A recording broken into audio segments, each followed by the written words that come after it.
So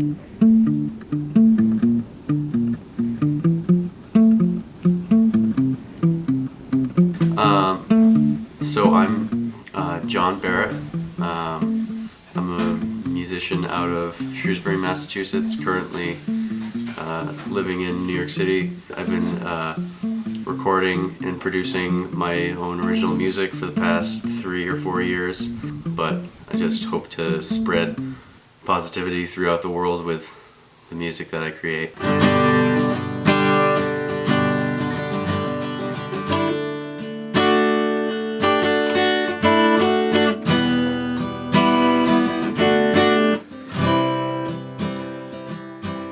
I just got to CCNY.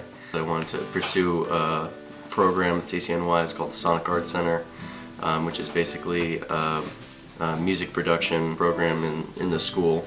Basically have these big professional recording studios. When I toured the place, it was just like, this is real. This is real life. This is the tiny little home studio that I've been making my music in is now expanding into this enormous musical playground.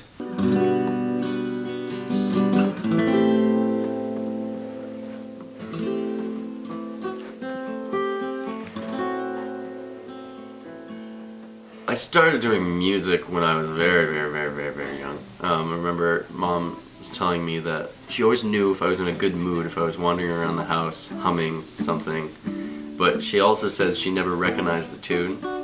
So the only thing, either I was just butchering songs that I was hearing, or it was original music somehow, some way.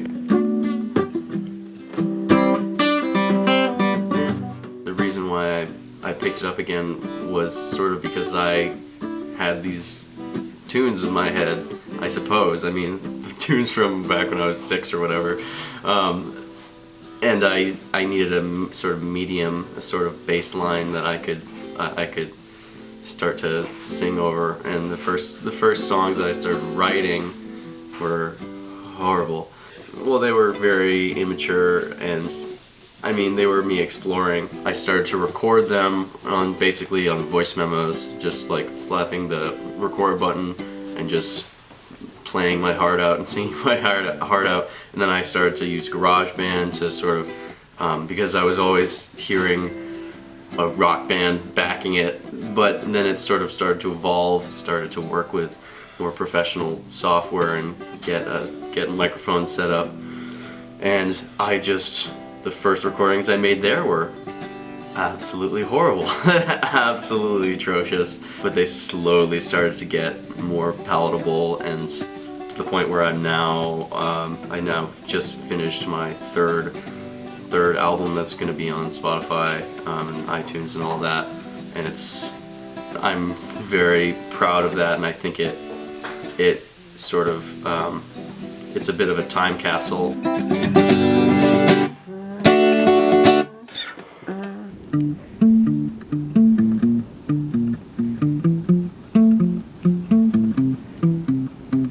The Chain I think was the first song that people started to actually connect to, because it was sort of a song about growing up and about watching your childhood sort of slip away from you. Take a walk down the road that raised me. Try to make it last. The walks that saved me. Relive all the times I had to let go of reason and rhyme.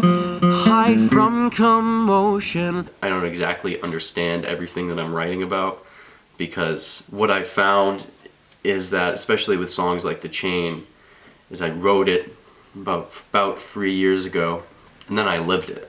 It slowly started to make sense, and it did not make sense to me when I was sophomore in high school. I still had a good chunk of time where I could walk down the road that raised me and but I didn't recognize that that was fleeting until the week before I left to go to college. Make sure to break my fall when I'm tripping on that damn chain at the end of the path.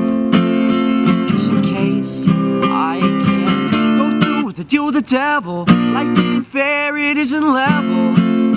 Whoa, whoa. I remembered being sort of overwhelmed at times, and I would need to just leave the house and walk.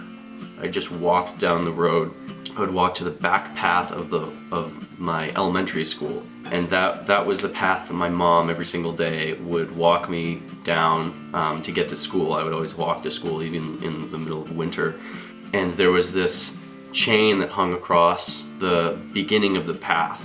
So it's like this path that sort of bends through a wooded area behind the elementary school. And then fast forward, it's about a week before I'm leaving to live in New York City, and it's the middle of the night and I'm just freaking out. I just step outside into the twilight and walk down the road that raised me, and I actually, every single word in that song, I acted it out that night. Slipping down the drain, my childhood fades away.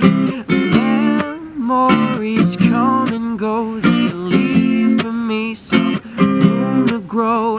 As the sun sets low, I contemplate where my life will go. You might relate to the hopeless hope of my dreams fading. I still tell myself life's in the making. I get to the chain, I get to the beginning of the path, and the chain is down. Someone had taken the chain down or had fallen or something, and it's wrapped around one of the poles, so I don't have to walk around it anymore. I can just walk straight through. And I remember that night listening to like sort of the sound that the trees were making, and I remember just sort of melting into that and playing a chord on the guitar, and just with this one chord somehow resonated with what the trees were saying. The trees have a lot to say, so that's why I kind of like to listen to them. I think that in some way our ancestors live in the trees, and they're always singing.